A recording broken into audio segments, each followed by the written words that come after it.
किसी के भी यहाँ भोजन करने के 3 कारण होते हैं। क्या?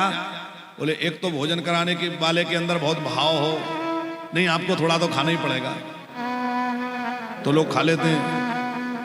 और इस मामले में हम क्या कहें राठौर जी, सुदामा कुटी कल हम गए, इतना बड़ा उत्सव चल रहा है, हजारों लोग आए हैं, लेकिन महाराज जी एक एक व्यक्ति का ध्यान रखते हैं। हमें हाथ पकड़ करके रसोई में ले गए, बोले चलो कुछ पाओ, तो वहां बिठा दिया, कुछ पवा दिया, फिर थोड़ी देर बाद जब हम आने लगे फिर ले बोले नहीं कुछ खा के जाओ, फिर खिला दिया। इतना ध्यान इतना भाव रखते हैं कि आप अब बिल्कुल भूख नहीं। साथ वाले महाराज जी कह रहे हैं अब कैसे खाएं, अभी तो खाया था। हमने कहा महाराज जी का भाव इतना है, कुछ तो कर लेना ही पड़ेगा, कुछ नहीं थोड़ा एक मीठा ले लो, पर लेना तो पड़ेगा।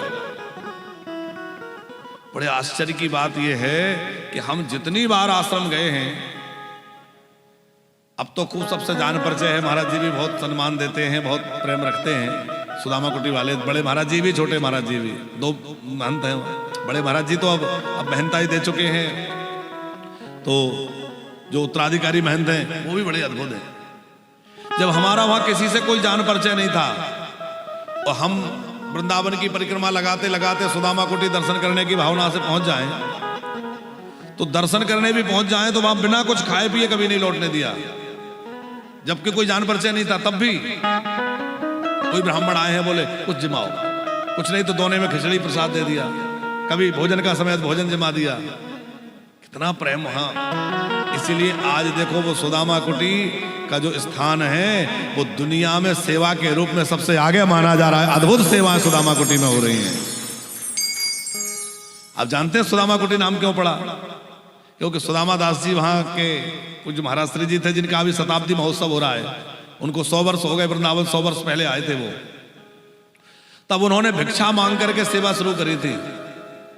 झोली लेकर ब्रजवासियों के घरों में जाते थे और झोली में एक एक मुट्ठी आटा जो लोग दे देते थे वो ला करके, और अपना घास फूस की झोपड़ी वो बना रखी थी कुटिया, उसी कुटिया में अपना टिक्कड़ सिद्ध करके, और जो संत आ जाए साधु आ जाए उनको जमाते थे।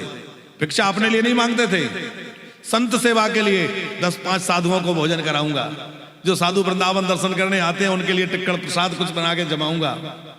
तो ऐसे उन्होंने भिक्षा मांग मांग करके, मधुकरी ले ले करके, भिक्षा ले ले करके और साधु सेवा प्रारंभ करी। और वो साधु सेवा धीरे धीरे बढ़ते बढ़ते ये है आज स्थिति कि प्रतिदिन ऐसा कोई दिन नहीं जाता जिस दिन 1,000 साधु वहां भोजन ना करें।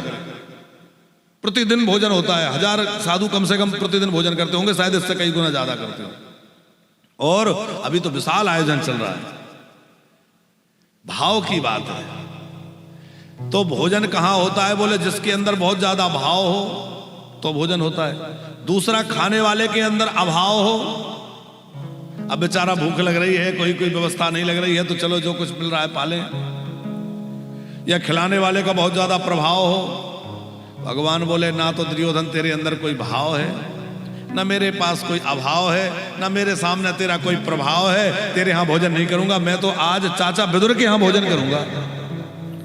और जैसे ही चाचा विदुर का नाम सुना तो सब में काना फूसी होने लगी। अरे आज तो विदुर जी के यहां जा रहे हैं, विदुर जी के यहां जा रहे हैं। ये बात विदुर जी तक पहुंच गई। विदुर जी ने कहा कि अरे ऐसा कह रहे हैं तो निश्चित आएंगे। दौड़ के अपने घर आए, जाके विदुरानी से कहा तेरे भाग्य खुल गए, आज हमारी कुटिया में प्रभु आने वाले हैं। अब विदुरानी तो कुटिया को ही सजाने लगी, यहां बिठाऊंगी, ये जिमाऊंगी, ये करूंगी। और उधर भगवान चल पड़े विदुरानी के घर के लिए। विदुर जी महाराज तो कुछ मेवा मिष्ठान लेने चले गए, घर में तो कुछ है नहीं, कुटिया में रहते हैं, तो कुछ लेने चले गए। विदुर जी लौट नहीं पाए, भगवान पहुंच गए और जाके बोले काकी बड़ी जोर की भूख लगी है। विदुरानी तो प्रभु को देख देख कर इतनी निहाल हो रही थी, आंखों से आंसू बह रहे हैं, प्रेम में डूब रही है, सुध-बुध खो बैठी। और भगवान को केले पवाने लगी। कुछ केले रखे थे, छिलका उतारे, केला प्रभु को दे दे, छिलका फेंक दे। अब 2-4 केला तो ऐसे खिलाए और प्रक्रिया पलट गई, क्योंकि ध्यान तो भगवान के मुख पर था। छिलका उतारे, छिलका श्री कृष्ण को दे दे और गरी फेंक दे। अब ठाकुर जी छिलका को देख रहे हैं, इसका क्या करूं? फिर सोचा इतने प्रेम से दिया है, फेंक तो नहीं सकता। जो मुझे प्रेम से जो देता है मैं तो वही ग्रहण कर लेता हूं। भगवान वो छिलका ही खाने लगे।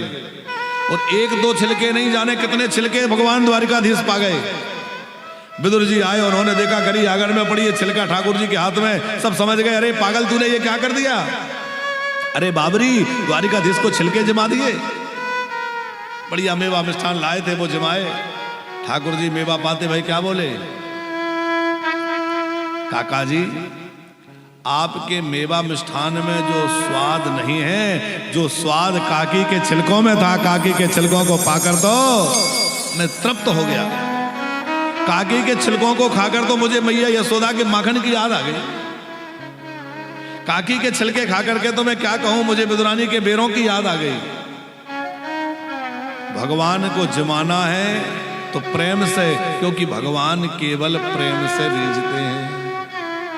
भगवान को जब भी भोग धराओ तो बहुत प्रेम से, केवल फॉर्मेलिटी नहीं करना है, प्रेम से बनाओ। अभी तक जो घर में भोजन बनाते हो, ये सोच के बनाते हो कि हम अपने परिवार के लिए बना रहे हैं। कल से भोजन जो बने तो किस लिए? हम अपने ठाकुर जी के लिए बना रहे हैं। खूब पवित्रता से भोजन बनाइए और भाव यही रहे कि हमारे गोविंद इस भोजन को पाएंगे। और बढ़िया प्रसाद बना करके ठाकुर जी को तुलसी पधरा करके रख दीजिए और प्रेम से वहां बैठ के थोड़ी देर प्रार्थना करिए, प्रभु इस प्रसाद को पाइए, ये आपका प्रसाद है। हम तो क्या सेवा कर सकते हैं, टूटी फूटी सेवा है, जो कुछ बन पड़ा है, पर प्रभु आप कृपा करके इसको स्वीकार करिए, तो निश्चित भगवान उसको पाने के लिए आएंगे और आपका प्रसाद भगवान प्रसन्न होकर पाएंगे।